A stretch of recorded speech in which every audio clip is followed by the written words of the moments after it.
কোনো একটা অনেক সময় দেখা যায় যে ইস, এই জিনিসটা মনে রাখবেন, ইস এভরি মেনি এ, এই জিনিসটা মনে রাখবেন।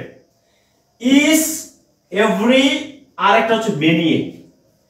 ইস এভরি মেনি এ এরা যখন সাবজেক্ট হবে, এদের পরে সাবজেক্টটা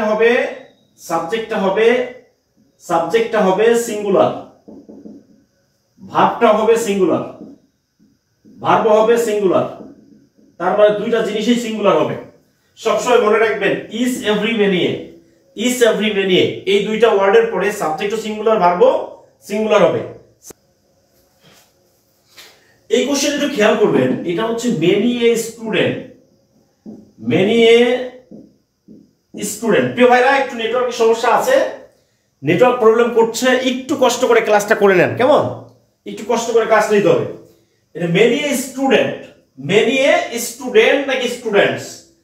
তাহলে মেনি এ স্টুডেন্টস যদি দেই, many students have got a plus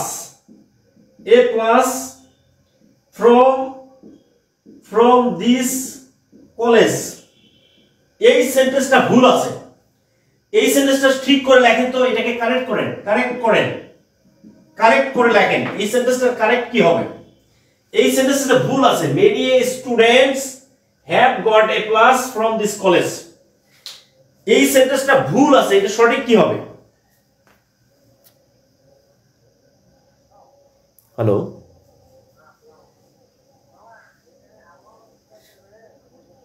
আপনি কি নামছেন? হ্যাঁ, আসেন। হ্যাঁ, এটা অটো নিয়ে আসেন, কথা বলে।